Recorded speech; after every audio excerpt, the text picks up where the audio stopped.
Welcome to the Feather and Fortress 2. This is the 2020 annual MSC Artist Showcase. The Mississippi State Committee is a support group of the National Museum of Women in the Arts, and one of the things that is a part of our mission is identifying and supporting women artists in the state of Mississippi. That's what we do with this showcase. We identify artists and reward their hard work with awards for the Best in Show and the judges' favorites. Now, I'm Lillian Wade, and I am the showcase coordinator. The National Museum of Women in the Arts is the only museum in the world focused only on women artists, past and present. And we're proud to be a part of this, this unique museum. Before we get into the show, I'd like to thank the curator for the show was Dr. Pat Pinson. Our judge was Frank Janka. I want to thank the Mary C. O'Keefe Cultural Center for inviting us to be a part of their show this year. I want to thank our president, Nancy Branton, for her support. And most of all, I want to thank Brittany Davis for being our videographer. Frank is going to give you an overview of the show, and he will be announcing the winners that he has chosen. So sit back, enjoy the show, and share it with your friends.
Because so much of our response to art is subjective, it's important to use a universally accepted set of criteria.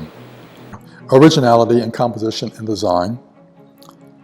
Number 2, successful use and understanding of the principles and formal elements of art, which I will point out as we tour the exhibition. Number 3, communication of concept, be it figurative or abstract. Number 4, technical proficiency.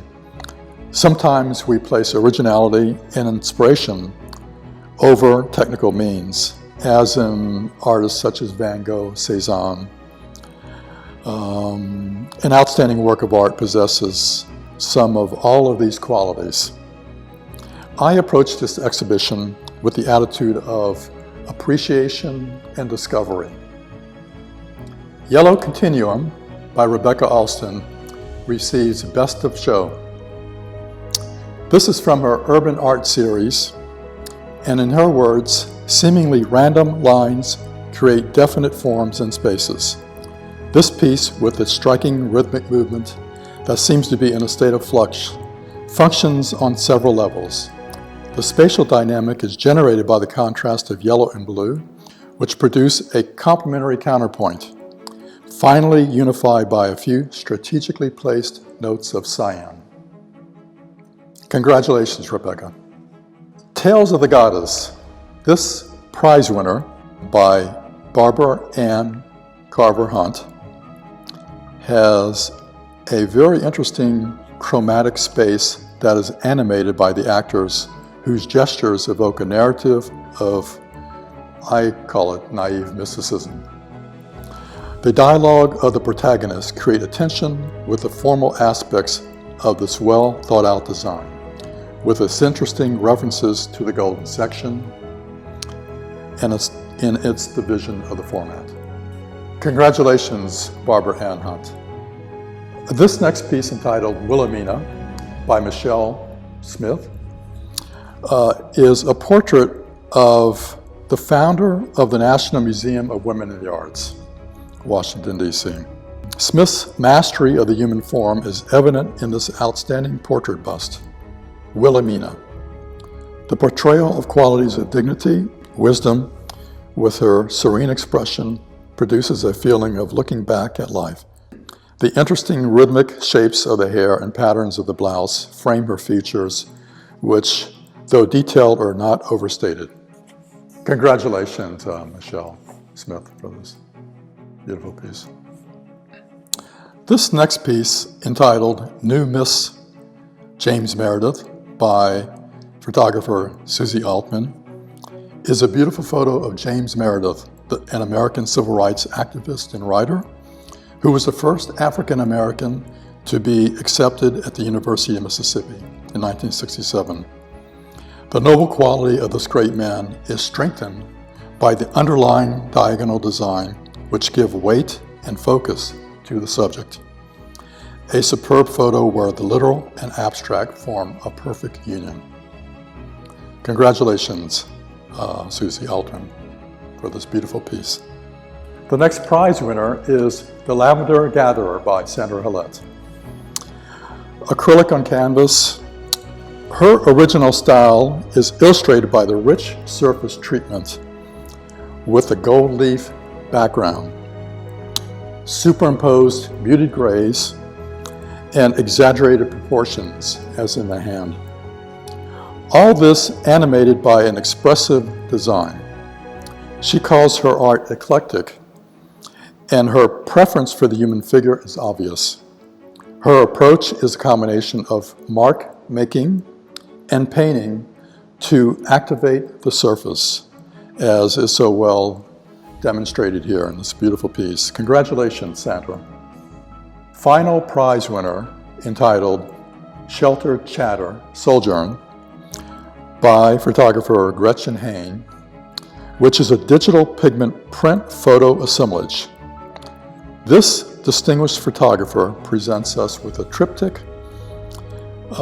with 3 powerful images, similar in mood and tone, yet disparate in composition, all of which coalesce into a poetic statement of the passing of time. This is how this viewer interprets this beautiful photographer. Congratulations, Ms. Hain.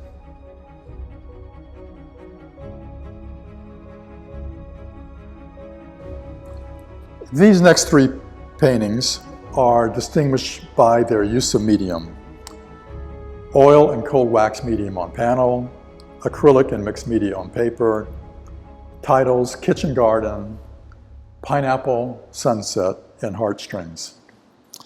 By Kim Witt, who's a former director of arts education for the Mississippi Arts Council. Kitchen garden is oil and a technique called cold wax, which is similar to encaustic. And in her own words, she explores color and texture with multi-layered oil and cold wax to build up a history or narrative. Very, very interesting, very rich surface here. She states she's inspired by Rothko and color-filled painting. This technique gives a depth and richness of surface which functions as an abstract design independent of its literal origin. Thank you, Ms. Witt, for this brilliant tour de force. Childhood Buddies and Maybelline, Acrylic on Canvas by Ms. Kathy Tosh. Her direct, honest approach celebrates a moment of companionship, and the interesting, transparent background creates an effective contrast with the figures in the foreground. Maybelline is a very poignant portrait full of humor with a bit of collage with the lamp earring. We have now the Grand Canyon and Turtle Trio and Feeding Flamingos. Oil on Canvas, all of them, by Kathy Bowerland. She says, from a realistic starting point, she transforms the image into a dynamic composition, placing emphasis on color and movement. Her strong design and rich surface treatment gives meaning and presence to the subject, especially the Turtle Trio, which I responded to. They're all very outstanding. This artist, Georgia Ann McCulloch, who has painted these very interesting works on paper. They are oil on Yupo paper, multimedia collage, oil on Yupo paper, entitled Fallen, Blue Nest, and Beached. This award-winning multimedia artist, whose work calls to mind the Tachist movement of World War II, where matter as energy was the operational theory behind the painters of automatic writing and the abstract expressionists, such as Jackson Pollock and Lee Krasner. The philosophy that she promotes is life is in constant change, which is perfectly reflected in her works here. So I really responded to these. These are very, very sophisticated paintings. This interesting piece of dancing porcelain, entitled A Piece of Me by Stephanie Diarmé, reflect nature's beauty in a sculptural context animated by its gesture. And it seems she has really mastered this medium of terracotta and porcelain. This beautiful watercolor, with its all-encompassing atmospheric quality and subtle, limited palette, with a direct and confident technique, advances the idea of understatement. Beautifully done. These two pieces, also by the same artist, Miss Johnson, are double vase stoneware turquoise. The beautiful, unexpected color sequences, especially I thought in this vase, blue and raw umber, really bring this piece to life. Just absolutely exquisite. She terms this work functional sculptural, so it works on two levels. Lenten Supper by Susan Carruth, an artist who works in many media, oil, ceramics, sculpture, and textiles. The measured, thoughtful, technical approach to this beautiful watercolor gives a new approach to this popular subject. The low-key palette is a perfect vehicle to describe the chromatic splendor of this creature of our area. Also to note, her two other pieces in the exhibition, Mother and Child and Bayou St. John, are quite outstanding. These next very interesting pieces, Fibonacci Unraveled, Over the Edge, and Celestial by Licia Romer, who's an architect who's been painting in the abstract style for over 30 years. The titles themselves are perfect descriptions of the compositions. These are executed in pencil, pen and ink, traced out in what you would call architect's plan. And they suggest to this viewer a surrealist, futuristic world, and also bring to mind the famous Swiss painter Paul Klee. A hide-and-seek play of line, color, and geometry give these small format work a lot of power. So congratulations, Ms. Romer, for these beautiful, interesting, intriguing graphic works. This intimate pastel, entitled Farm on Highway 49 by Susan Crawford Stevens, an art teacher who states that she is strongly influenced by her Pennsylvania roots. This small format landscape presents 3 trees within a winter environment. The touches of ochre in the foreground unify it with the background, and the impressionistic effect of light and space are successfully mastered. Very nice. This next piece, In Between by Vanna McCormick, an arts educator and graphic artist. This piece invokes a Russian icon with the halo of the central figure that is repeated in the stylized trees. The title letters In Between, created with collage and superimposed over a background of printed script, a technique made famous by Picasso, gives it a mystery of literary intrigue. These elements challenge the viewer to interpret this painting's meaning. Also, the metallic applique suggests a physical presence to this mixed media on paper. Quite interesting. Illustrative style collage. All That Jazz by Pat Abernathy, mixed media on paper. With its strong graphic sense and its movement of notes of fluid color and ambiguous space, has a musical reference in the title and is the visual equivalent of jazz. Beautiful piece. These abstract expressionist canvases by Kevin Voller, evoking distant Christmas memories, evoking youthful playtime hours, sea, animal, shells, and memories, acrylic and charcoal on canvas. In these, she explores the formal elements of painting through the lens of abstract expressionist.